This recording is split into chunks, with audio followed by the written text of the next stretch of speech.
Everyone, so next topic start करते हैं mass spectrometry का।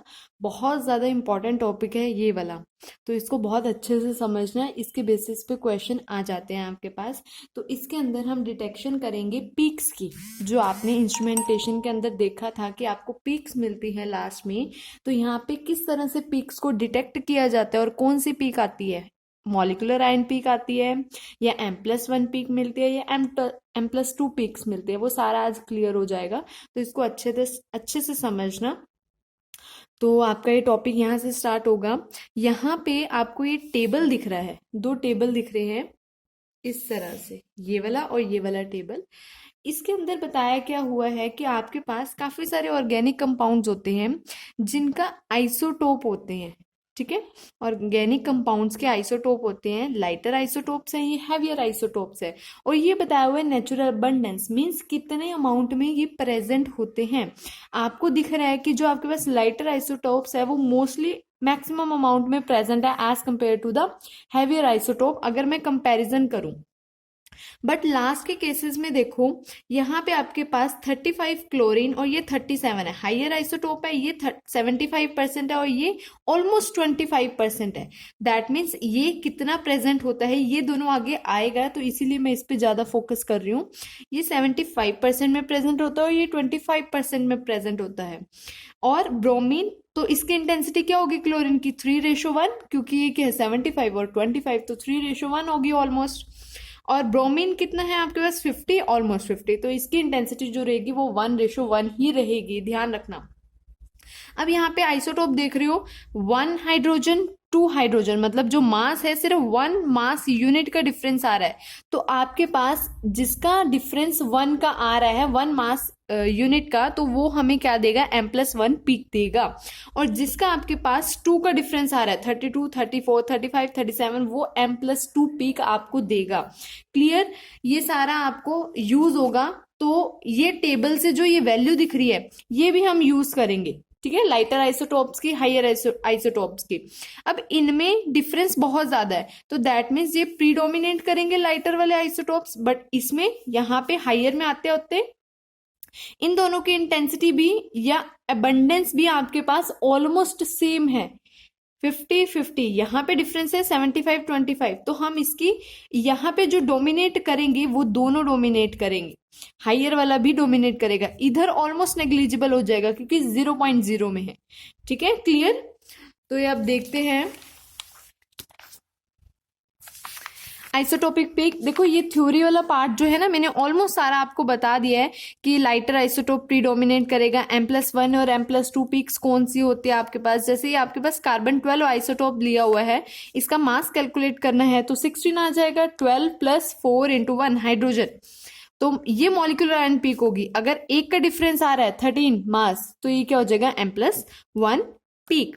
अच्छा, मॉलिक्यूलर आयन जो पीक होगी हमारे पास, वो कभी भी हाइयर M/Z पे वैल्यू पे डिपेंड नहीं करेगी, वो हमारे पास पीक नहीं होगी मॉलिक्यूलर पीक। जैसे ये वाली, ये मॉलिक्यूलर पीक नहीं होगी हमारे पास, ये वाली मॉलिक्यूलर पीक होगी।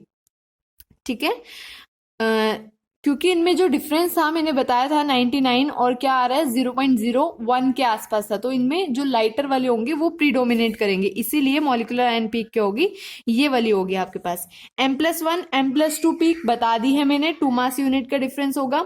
जब आपको पीक्स मिलती हैं तो बहुत सारी पीक मिलती हैं, वो किसकी वजह से, लाइटर और हैवियर आइसोटॉप्स की वजह से मिलती है, उसको हम क्या बोलते हैं, मॉलिक्यूलर आयन क्लस्टर और आइसोटॉपिक पीक्स। ठीक है, अब जो इंटेंसिटी होती है, जब आपको पीक मिलेगी, इंटेंसिटी होगी वो किस पे डिपेंड करेगी, मास अबंडेंस पे, कि कौन सा मास कितना प्रेजेंट है आपके पास। जैसे 12 कार्बन कितना है, 13 कार्बन कितना है, तो उसके बेसिस पे आपको इंटेंसिटी जो आपको मिलेगा, स्पेक्ट्रा, मास स्पेक्ट्रा, उसके बेसिस पे हमें क्या मिल जाएगी, इंटेंसिटी मिल जाएगी। और हमारे पास natural abundance carbon, nitrogen, hydrogen की बहुत ज्यादा कम होती है। किस केसेस में बात कर रहे हैं, M+2 मीन्स हाइयर वाले में बात कर रहे हैं, बहुत ज्यादा कम होती है। आई होप ये क्लियर हो रहा होगा टॉपिक, बहुत इंपॉर्टेंट टॉपिक है, ये टेबल से रिलेटेड ही है सारा का सारा। आपके पास इसकी वैल्यू नेग्लिजिबल रहेगी ऑलमोस्ट, बट डाउन आते आते इसकी वैल्यू नेग्लिजिबल नहीं रहेगी आपके पास, तो वही चीज वो यहाँ पे बता रहा है।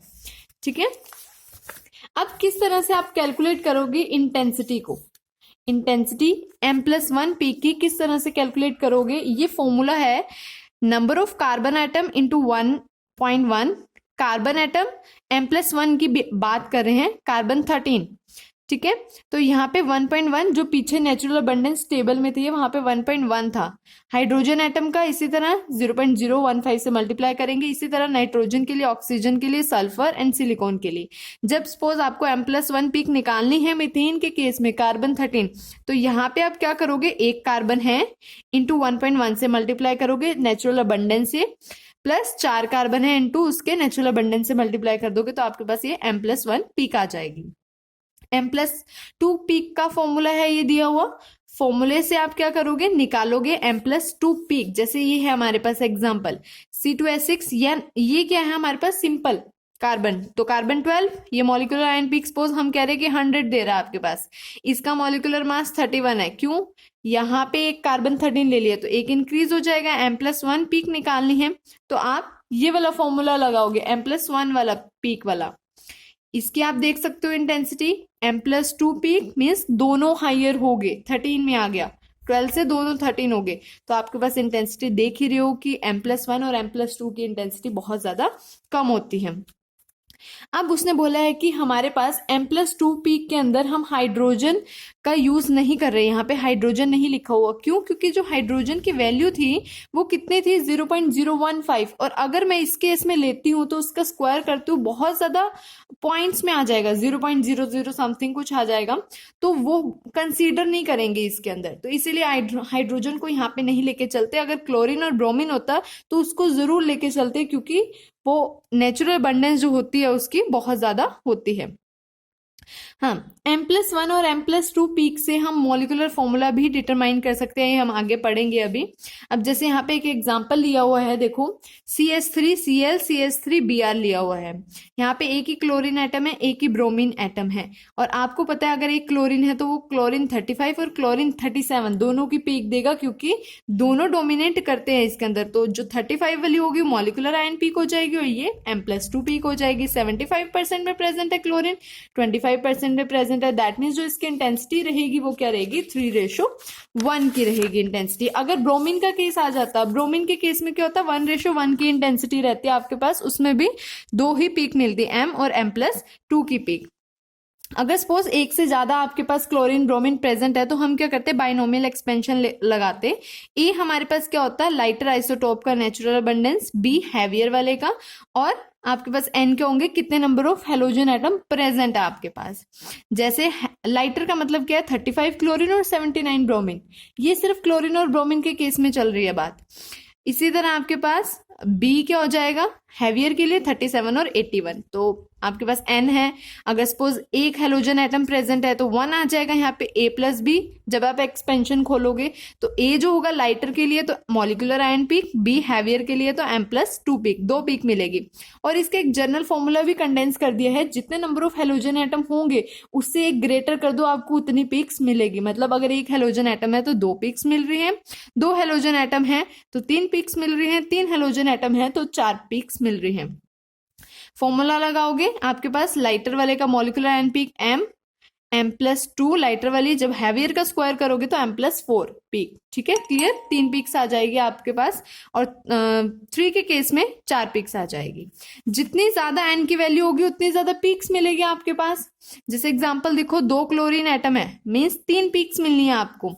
A+B 2, A means lighter isotope 35 वाला, किस इंटेंसिटी में प्रेजेंट है, 3, 37 वाला 1, B। तो फॉर्मूला जब लगाओगे ए की जगह 3 पुट करोगे, वैल्यूज पुट करोगे, जब सारी की सारी A 3 है, B 1 है, कितनी इंटेंसिटी में प्रेजेंट है, कितनी रेशियो में प्रेजेंट है वो पुट किया हमने, तो आपके पास 3 पीक मिली, M, M+2, M+4 वाली। इसी तरह 3 हो, ब्रोमीन भी 3 हो तो आप उससे भी कैलकुलेट कर सकते हो। अगर CH4 का निकालना है आपको, उसके लिए अगर आप एक्सपेंशन लगाते हो, कार्बन 1 है, हाइड्रोजन 4 है, तो कैलकुलेशन जो हो जाएगी बहुत ज्यादा लार्ज हो जाएगी, उसको कैलकुलेट करना बहुत ज्यादा मुश्किल हो जाएगा आपके लिए, ठीक है। सिंपली अगर सपोज यहाँ पे तो हमने लिए सेम एटम, 2 प्रेजेंट है, 3 प्रेजेंट है, अगर आपके पास एक क्लोरीन और एक ब्रोमीन प्रेजेंट है तब क्या होगा आपके पास, तभी भी बाइनोमियल एक्सपेंशन ही चलेगा, A+B C+D। यहाँ पे टोटल पीक्स कितने मिलेगी 3, क्योंकि 2 हेलोजन एटम्स प्रेजेंट है, ये आ जाएगा। ए आपके पास lighter chlorine, B heavier chlorine, C lighter bromine, D heavier bromine. ठीक है, इतना क्लियर हो गया। एन यहाँ पे पावर ले लिया हमने, एन एक क्लोरीन है, एक ही ब्रोमीन है। एक्सपेंशन खोलोगे, ये पीक आ गई एम, ये सेम है। जब लाइटर और हैवियर वाले मिक्स होंगे तो M+2 पिक्स, ये भी सेम। यहाँ पे दोनों हैवियर है तो M+4 मिक्स, तो टोटल 3 पिक्स मिल जाएगी। और 2 की जो इंटेंसिटी होगी, जो 2 पिक्स होगी, वो आपके पास सेम मास शो करेगी। इसी तरह सिग्निफिकेंस है मॉलिक्यूलर आयन का, तो इस मेथड से हम क्या कर सकते हैं, मॉलिक्यूलर फॉर्मूला भी डिटेक्ट कर सकते हैं किसी भी ऑर्गेनिक कंपाउंड का। ठीक है, आपके पास इससे हमें क्या पता लगेगा, अगर हम देखते हैं इंटेंसिटी पता लग सकती है मॉलिक्यूलर आयंस की, और वो भी डिपेंड करता है, इंटेंसिटी जो आपको पता होगी वो किस वाले की पता होगी, मॉलिक्यूलर आयन M की पीक या M+1 पीक या M+2 पीक। तो सिग्निफिकेंस यही है कि हम इससे क्या कर सकते हैं, इंटेंसिटी एग्जामिन कर सकते हैं। अच्छा, जिसकी इंटेंसिटी आपके पास बहुत ज़्यादा कम होगी, वीक होगी आपके पास, वो यहाँ पे नहीं दिखेगी, यूजलेस मेथड है उसके लिए ये वाला, वहाँ पे दिखेगी ही नहीं। और मॉलिक्यूलर आयन पीक जो होती है वो ज़्यादा से ज़्यादा स्ट्रोंग होनी चाहिए आपके पास। ठीक है, तो मॉलिक्यूलर फॉर्मूला जैसे मैंने अभी बताया है कि इससे हम क्या कर सकते हैं, मॉलिक्यूलर फॉर्मूला कैलकुलेट कर सकते हैं। तो वही है आगे molecular formula method. Molecular formula calculate करने की 2 मेथड है। फर्स्ट मेथड तो इतना इंपॉर्टेंट नहीं है, सेकंड मेथड मोस्ट इंपॉर्टेंट है आपके पास, बट फिर भी फर्स्ट मेथड में देखो आपके पास होना क्या है, molecular formula organic compound from that molecular weight, मतलब हम मॉलिक्यूलर वेट कैलकुलेट कर सकते हैं किसी भी ऑर्गेनिक कंपाउंड का। जैसे सपोज आपको गिवन दिया हुआ है मॉलिक्यूलर वेट ऑर्गेनिक कंपाउंड का 42, मॉलिक्यूलर फॉर्मूला कैलकुलेट करना है आपने, तो आपके पास होगा क्या, आप इस 42 के according carbon hydrogen nitrogen oxygen लगा के 42 उसका मास बना दीजिए। ठीक है, कार्बन और हाइड्रोजन मैंने काउंट किए, इतना इतना होने के बाद 42 उसका मास बन रहा है। इसी तरह अगर मैं हाइड्रोजन ना लगाना चाहूँ, नाइट्रोजन लगाना चाहूँ, वो भी लगा सकती हूँ। अब हमें ये देखना है इन दोनों में से यही 42 के अकॉर्डिंग ये 2 स्ट्रक्चर बन रहे हैं, और स्ट्रक्चर भी वही होगा जो आपको पता होगा, जैसे एल्केन एल्कीन अल्काइन आपको पता है, उसी के अकॉर्डिंग। ये नहीं कि एक कार्बन है तो 10 हाइड्रोजन लगा दो, नहीं, उसके अकॉर्डिंग ऐसा नहीं चलेगा। और जैसे ही हमारे पास 2 पॉसिबल स्ट्रक्चर आ गए हैं, अब हम क्या करेंगे, इसकी इंटेंसिटी कैलकुलेट करेंगे, क्योंकि हमने देखना है, कंफर्मेटरी चेक करना है इन दोनों में से कौन सा पॉसिबल स्ट्रक्चर है। तो हम क्या करेंगे, M+1 और M+2 पीक इन दोनों की देखेंगे। M+1 और M+2 पीक देखने के लिए आप वही फॉर्मूला कैलकुलेट करोगे, जो फॉर्मूले से कैलकुलेट करोगे जो आपने पीछे अभी देखा है, M+1 और M+2 किस तरह से कैलकुलेट कर सकते हो। ये 1 की इंटेंसिटी है, ये सेकेंड की, ये 1 की, ये सेकेंड की, दोनों पॉसिबल स्ट्रक्चर्स के।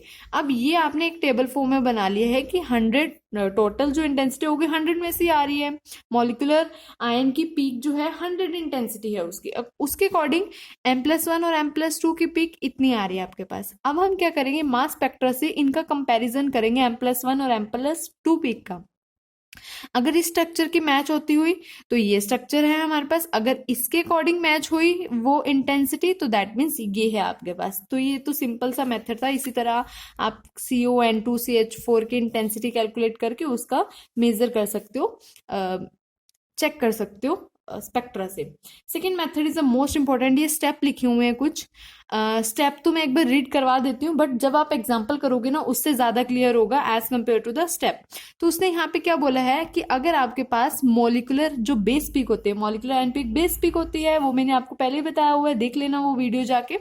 तो उसने बोला है मॉलिक्यूलर आयन अगर आपके पास बेस पीक है, दैट मीन्स 100 इंटेंसिटी है उसकी, तो ओके है, मीन्स हम नेक्स्ट स्टेप फॉलो करेंगे। अगर इन 100 इंटेंसिटी नहीं है मॉलिक्यूलर आयन पीक की, तो उसको 100 इंटेंसिटी बनाना पड़ेगा। अगर बनाओगे 100 इंटेंसिटी तो उसके अकॉर्डिंग M+1 और M+2 पीक पे भी चेंजेस आएंगे। ये फर्स्ट स्टेप में था। सेकंड के लिए अगर हमने number of carbon atom calculate करने हैं तो M+1 पीक की इंटेंसिटी डिवाइडेड बाय 1.1 करना पड़ेगा, तो उससे कार्बन एटम पता लग जाएंगे। अभी एग्जाम्पल करेंगे तो क्लियर होगा।